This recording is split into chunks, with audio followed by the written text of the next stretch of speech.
માત્ર ભારતીય ઉપખંડમાં જોવા મળતું સ્લોથબેર એ વિશ્વમાં જોવા મળતી રીંછની 8 પ્રજાતિઓમાંનું એક છે. પ્રાચીન મહાકાવ્ય રામાયણમાં પણ જાંબુવત તરીકે સ્લોથબેરનો ઉલ્લેખ થયો છે. એક સમયે ભારત, નેપાળ, બાંગ્લાદેશ, શ્રીલંકા અને ભૂટાનમાં જોવા મળતું આ રીંછ હવે માત્ર ભારત, નેપાળ અને શ્રીલંકામાં જોવા મળે છે. અને તેમાં પણ તેની કુલ વસ્તીના 80% વસ્તી માત્ર ભારતમાં જ છે, જે ભારતના કુલ 21 રાજ્યોમાં જોવા મળે છે. રીંછ સામાન્ય રીતે ઘાસિયા મેદાનો, સૂકા અને ઉષ્ણકટિબંધના જંગલો, ભેજવાળા જંગલો અને જાડી ઝાંખરાવાળા પ્રદેશોમાં જોવા મળે છે. કાળું, જીથરાળા વાળવાળું અને ગુંબદ જેવા આકારની પીઠવાળું આ રીંછ જ્યારે પાછળના 2 પગ પર ઊભું થાય ત્યારે છાતીના ભાગ પર વી કે યુ આકારની સફેદ નિશાની જોઈ શકાય છે. તેના આગળના પંજાના નહોર ખૂબ મોટા હોય છે, જે તેને ઉધઈનો રાફડો ખોલવામાં મદદરૂપ થાય છે. કદમાં મોટા એવા નરનું વજન 80થી 140 કિલોગ્રામ અને માદાનું વજન 55થી 100 કિલોગ્રામ જેટલું હોય છે. રીંછ તેના ખોરાકમાં મુખ્યત્વે કીડી, મકોડા, ઉધઈ જેવી સમૂહમાં રહેતી જીવાતો, મીઠા ફળો તેમજ મધ આરોગે છે. મેથી જુલાઈ માસ દરમિયાન સંવર્ધન કરી 7થી 8 મહિનાના ગર્ભાવસ્થાના સમયગાળા બાદ સામાન્ય રીતે 2 અને ક્યારેક 3 બચ્ચાને સુરક્ષિત અને અંધારી ગુફામાં જન્મ આપે છે અને માદા 1.5 મહિના સુધી ગુફામાં જ રહે છે. ત્યારબાદ બચ્ચા 1 વર્ષના થાય ત્યાં સુધી માતાની પીઠ પર સવારી કરતા જોવા મળે છે અને 3થી 4 વર્ષની ઉંમરે તે પ્રજનનક્ષમ બની જાય છે. રીંછ મોડી સાંજથી વહેલી સવાર સુધી વધુ સક્રિય હોય અને દિવસ દરમિયાન પથ્થરોની વચ્ચે કે ગુફામાં આરામ કરવાનું પસંદ કરે છે. સામાન્ય રીતે તો તે એકલવાયુ ફરતું હોય છે, પરંતુ ક્યારેક માદા તેના બચ્ચા સાથે પણ જોવા મળે છે અને ત્યારે તે વધુ આક્રમક હોય છે અને અચાનક માનવ કે મોટા કદના પ્રાણીને જોઈ હુમલો કરી બેસે છે.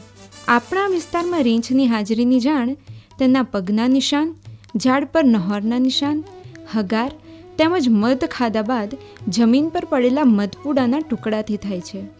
માનવ વસાહતોની આસપાસ રીંછની હાજરી પ્રત્યેના અણગમાને લીધે માનવ અને રીંછનું ઘર્ષણ વધતું જાય છે. અમુક લોકોએ રીંછના હુમલામાં જીવ ગુમાવ્યા છે અથવા ઘાયલ થયા છે અને તેના બદલે માણસો પણ રીંછ પર હુમલો કરે છે અને ઘણીવાર મારી પણ નાખે છે. રીંછ એ માંસાહારી પ્રાણી નથી અને તે ઈરાદાપૂર્વક હુમલો પણ કરતું નથી. તો પછી શા માટે આ સંઘર્ષ? મુખ્યત્વે માણસમાં જાગૃતિનો અભાવ, ઘટતો જતો જંગલ વિસ્તાર અને ઉનાળાની ઋતુમાં ખોરાક અને પાણીની અછત આ બાબત માટે જવાબદાર છે.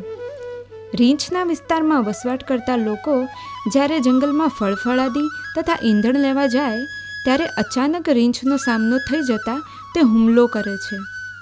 રીંછના હુમલા નિવારવા અને તેની સાથે સહઅસ્તિત્વ કેળવવા કેટલીક બાબતો ધ્યાનમાં રાખવી જોઈએ, જેમ કે રીંછની હાજરીની નિશાનીઓને ઓળખવી અને રીંછની હાજરી વર્તાય તો નજીકના વન વિભાગને જાણ કરવી જોઈએ. જંગલમાં જૂથમાં જ જવાનું રાખવું જોઈએ. અંધારાના સમયમાં સાથે ટોર્ચ અને લાકડી રાખવી જોઈએ. જો રીંછની હાજરી વર્તાય તો મોટેથી અવાજો કરવા, જેથી પ્રાણી પોતાનો રસ્તો બદલી નાખે. જંગલમાં વૃક્ષની નીચે આરામ કરતી વખતે તે વૃક્ષ પર તેના ખોરાક તેવા મીઠા ફળો કે મધપૂડો તો નથી ને તેની ખાતરી કરવી. અને જો રીંછ સાથે આમનો સામનો થઈ જાય તો હંમેશા શાંત અને સ્થિર રહેવા પ્રયત્ન કરવો. જમીન પર ઊંધા સૂઈ ચહેરાને હાથ કે કપડાં વડે સુરક્ષિત કરવો. રીંછની પાછળ ભાગવું નહીં કે તેને ઉશ્કેરવું નહીં. તમારા વિસ્તારમાં જો રીંછની હાજરી હોય તો ઘરની આજુબાજુ કાંટાળી વાડ બનાવવી જોઈએ અને એઠવાડ કે વધેલા ખોરાકનો નિકાલ નજીકમાં ન કરવો, કારણ કે રીંછ તે ખોરાક ખાવા આવી શકે છે. કુદરતી હાજત માટે જંગલમાં જવાનું ટાળતા શૌચાલયનો ઉપયોગ કરવો જોઈએ.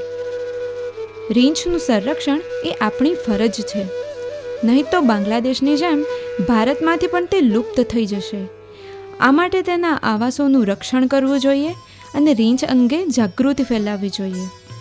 આપણે જો વાઘ, એશિયાઈ સિંહ, ગેંડાના સંરક્ષણ માટે પ્રયત્ન કરી શકતા હોય તો હવે રીંછના સંરક્ષણ માટે પણ આપણે પ્રયત્ન કરવો જ રહ્યો. नमस्कार, मैं हूं अमिताभ बच्चन.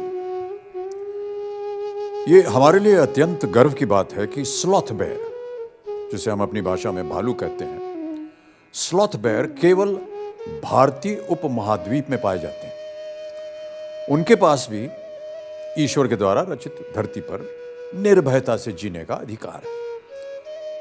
अतः आइए हम सब मिलकर भारत के भालुओं के लिए ये संकल्प करें कि हम उनकी और उनके आवास की रक्षा करेंगे तथा समाज में भालू के साथ सह अस्तित्व की भावना बनाए रखेंगे. अनेक धन्यवाद. नमस्कार.